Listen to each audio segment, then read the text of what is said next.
everybody, I'm Christina. Welcome back to my channel. I know it's been a very long time. This is the third time that I'm filming this video, or this videos plural, because ever since I decided that I wanted to come back to YouTube, one thing happens after the other one. And the first thing is, I keep forgetting that in Ecuador it is dark very early.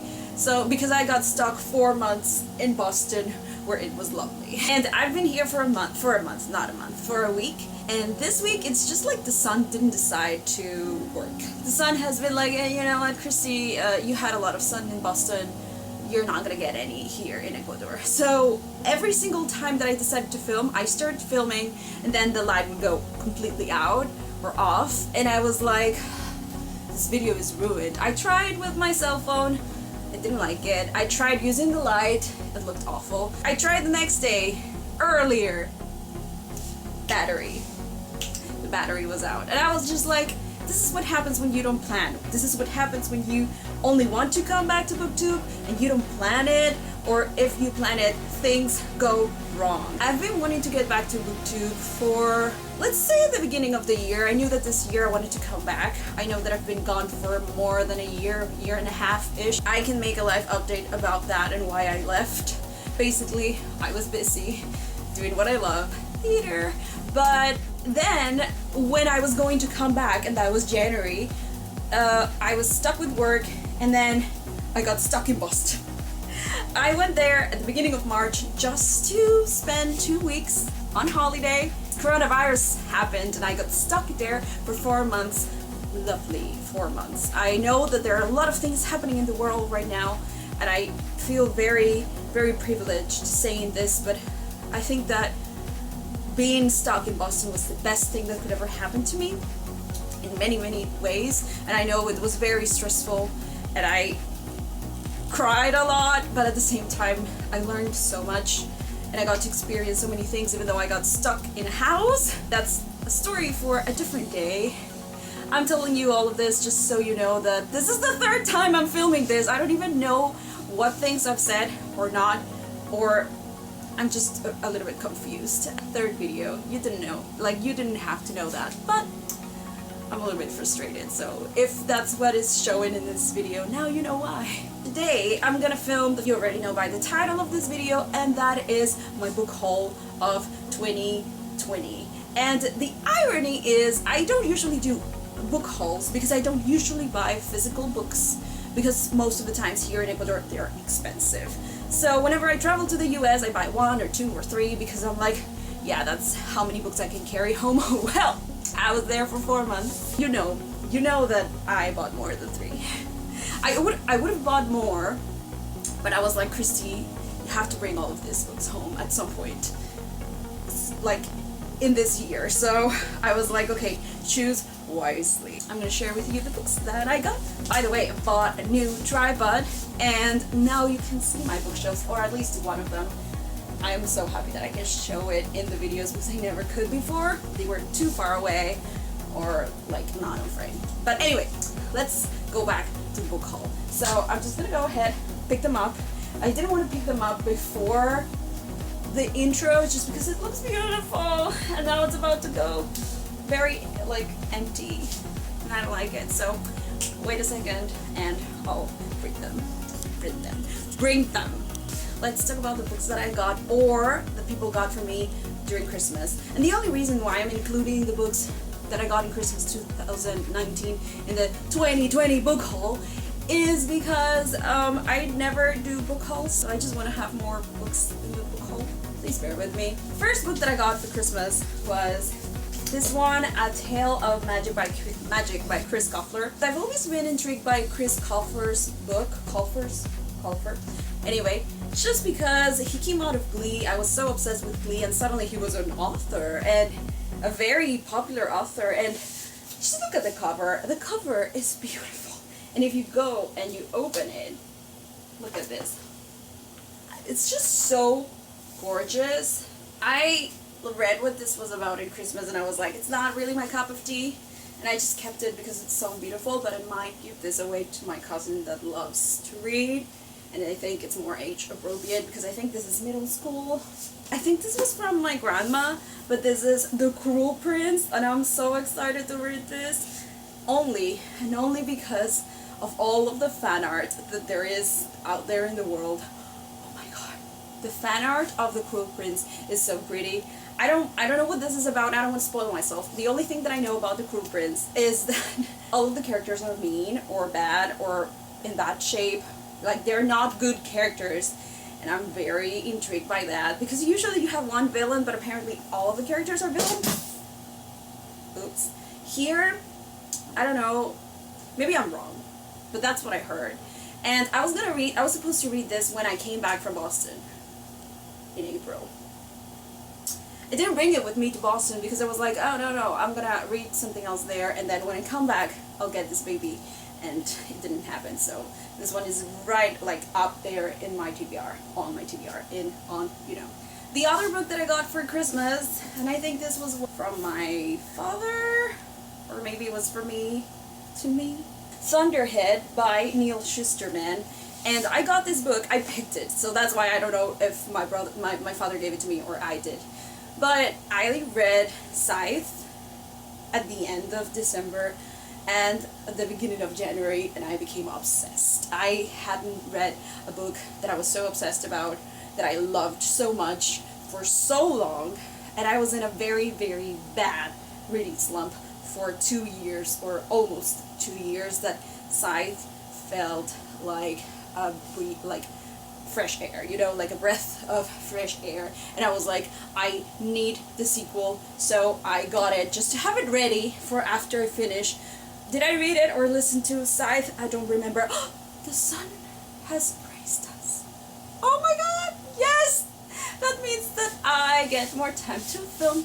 Going back to the video. Just in case you don't know, this is a society, dystopian society, where humans have defeated death. So there's an overpopulation, so they decide to have these scythes to choose people randomly to kill people. You know, so they can control the population. And the story is about this scythe that chooses 2 different kids to train to become a scythe. And I'm gonna leave it there because it's so good, and I don't want to spoil anybody that hasn't read it, even though I think everyone has. This is the second book. I can't say much about it because it's a sequel. I'm currently here, but I might start it from the beginning again because I read this in January. Alright! Those are the books that I got for Christmas, and then I didn't buy anything until I went to Boston, and here are the books that I got from my trip. And I ordered this one before I arrived to Boston. I was like, I want to have it there the moment that I arrive so I can start reading it. And that is Labyrinth Lost by Zoraida Cordova. I know that people call her Cordova, and she even introduces herself as Cordova, but there's an accent here. And she's Ecuadorian, so Cordova. I think that she's doing that because it's easier for English speakers. But Zoraida Cordova is Ecuadorian. You better believe that the minute that I heard that there was an Ecuadorian author living in New York, having her best life, publishing books that were getting prizes, where there was representation for Latin people, and maybe a little bit of representation for Ecuadorians, I was like, oh my god, I love you so much. I haven't read any of the things that you have made, but I love what you represent.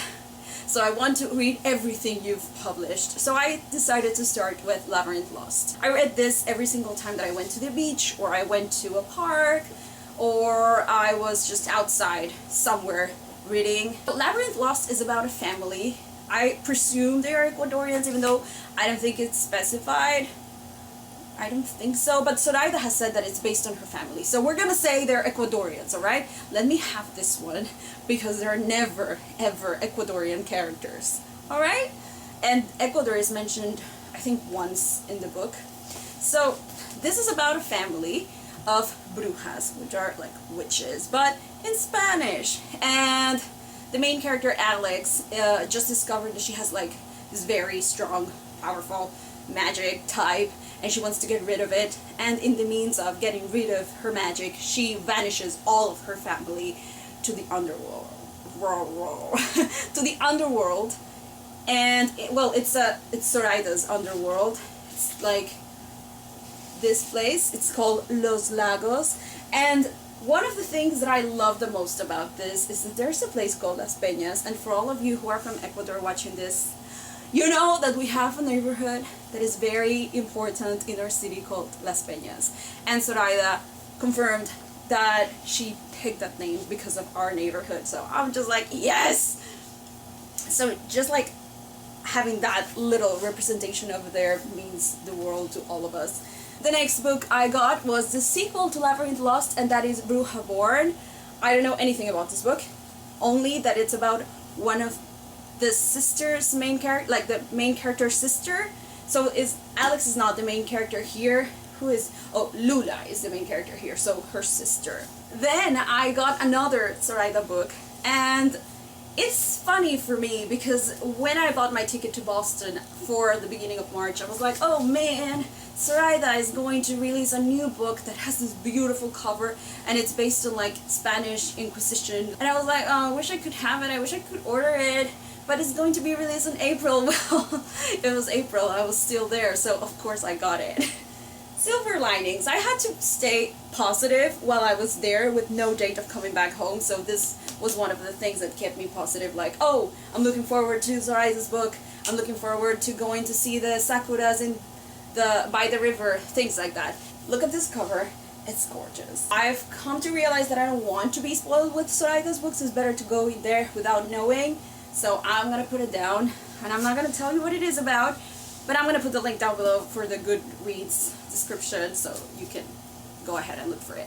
I got Fury Born, and I was very surprised that I got this book because whenever it came out and everyone was talking about it, I was like, I don't like the cover, I don't, two queens, 1,000 years apart, I don't know what was wrong with me when I read that or when I heard that, or maybe I was just like looking at all the videos or watching all the videos on Booktube and everyone was talking about this book and I was like, give me a break. So maybe I was just like, okay, maybe that book's a little bit overhyped, I don't know what I was thinking about. But anyway, I was doing my research because I had a small space in my suitcase for bringing books home, so I had to really pick which ones I was gonna buy. And I decided to buy this one because everyone seems to love it. And I know it's the same thing that I just told you about. Everyone was talking about it. Everyone loved it. Everyone that. But I don't know. Like now, finally, it caught my attention. I was like, oh, you know, that thing about two queens being of two different stories, 1,000 years apart, and having the same villain. I think that's the part that sold it. Having the same villain caught my attention. So maybe I'm more into history now and how history affects the future. I mean, I've always been into history, but maybe a little bit more now, I don't know. But I decided to buy it, and as I mentioned, it's about two queens. Their stories are told they live 1,000 years apart, they face the same evil, and that's all I know about this book. And I wanted to get the hardcover, but it was so heavy, but it was so pretty. It was more, like, it was prettier than this. And then I got a book that I've been wanting to read for a long time, but I was waiting to buy the physical copy, and that is Renegades by Marissa Meyer. And I love Cinder. I love the Lunar Chronicles. I love this girl. I would read anything that she publishes. The Renegades are a syndicate of prodigies, humans with extraordinary abilities who emerge from the ruins of... Thank you. Sorry, that was the air conditioner. And now you're gonna see me sweat. A crumbled society and established peace and order where chaos reigned. As champions of justice, they remained a symbol of hope and courage to everyone except the villains they once overthrew. Nova has a reason to hate the Renegades, and she is on a mission of vengeance. As she gets closer to her target, she meets Adrian, a renegade boy who believes in justice and in Nova. But Nova's allegiance is to a villain who has the power to end them both. What is this thing with me and wanting to read villains? I think that the Darkling ruined me. I think that's the reason. And I'm gonna turn that thing on right now because it's hot. I listen to a lot of audiobooks, like a lot. And one of the audiobooks that I love the most, and this book became one of my favorite books of all time, was Serpent and Dove. And I listened to the audiobook and I just needed the physical book to annotate the shit out of it because I love it so much. So of course I got it, and I was never a fan of the book cover when I saw it on Goodreads or any other website, but just like looking at it and actually seeing all the details made me appreciate the cover so much. So if you haven't read Serpent and Dove, I'm gonna put this down because I think this is messing with the camera. If you haven't read Serpent and Dove before, do yourself a favor, read it. No, just read it. I don't care what you're doing right now, read Serpent and Dove. It is a story about a witch marrying a witch hunter, and he doesn't know that she's a witch, and she just takes advantage of her position, living in the house of the enemy, getting to know the enemy, and I'm not wearing earrings, and I just realized that.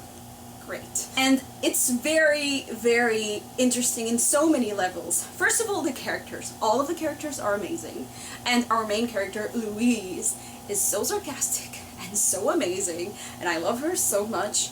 And it's the polar opposite of her husband, Raid, who's like very strict. Like, he follows the rules, and he has his beliefs, and he will not accept anything that is not according to his beliefs, which makes the love story so much better. And then I love that it's very like political and religious, and you have this religion that is completely against witches, and how everyone is obsessed with it, like how religion can turn into fanatism, but at the same time how people inside of the religion don't follow it. I don't want to spoil anybody, but it's just like, I felt it was such a good criticism of when fanatism, like religion, turns into fanatism, and about discrimination. Alright, I'm still so hot. The other two books that I bought, and think these are the final books that I bought. I don't see any others. Yeah, these are the two final books that I bought, and one of them I'm gonna use for my classes. I'm a teacher and I teach theater, and I was looking for books that I could use for my developing the curriculum for my students. And I was living with an actress, singer, composer in Boston, so she had this beautiful library, like this beautiful bookshelves, like full of books about art history, musical theater, acting, music, composing, writing, and all of it was heaven.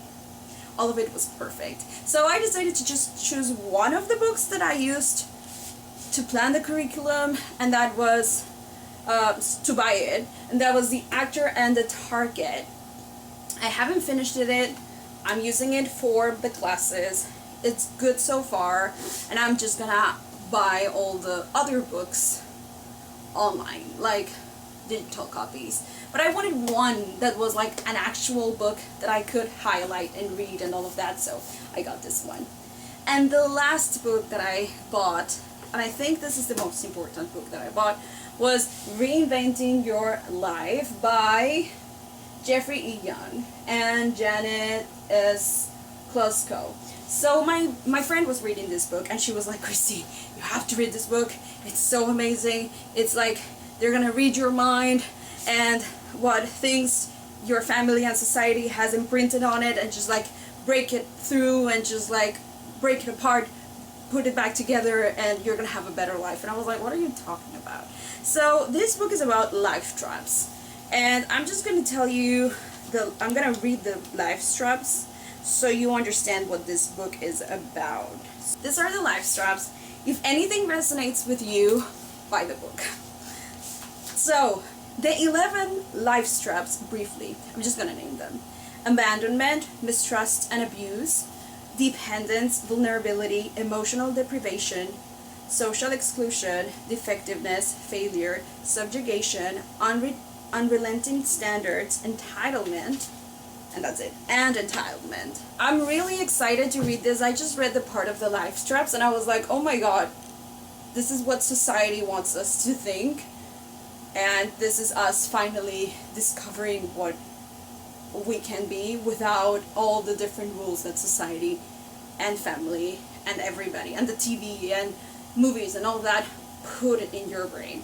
So I'm really excited to read this. And that's it. I think it's the first time that I'm gonna haul so many books. I am so excited. So excited. Here it is. My book haul. Finally. I think it's the best way to come back to BookTube. There's... Alright. So, here it is. There you go. Thank you so much for watching this. Thank you so much for giving my channel a chance after a year and a half. If you watched all of this, like the entire video, thank you. And I think I'm gonna put this down. As I was saying, thank you so much for watching this video. Give it a thumbs up if you liked it. Subscribe somewhere in there if you like this video and you want to watch more videos. I can't promise when the next video is gonna be out. The only thing that I can promise is that I'm gonna film another video right now, so at least it will be filmed. So go ahead, hit the notification button, that bell that you all know, just so whenever I upload the next video you can be notified. And let me know down below in the comments if you have read any of these books, especially Serpent and Dove, so we can talk about it, or which books you've bought in the past 6 months. At least, like, if you bought a lot of books, you don't have to put the whole list, but maybe the books that you like the most. I'm Christina, thank you so much for watching, and I'll see you when I'll see you. Bye!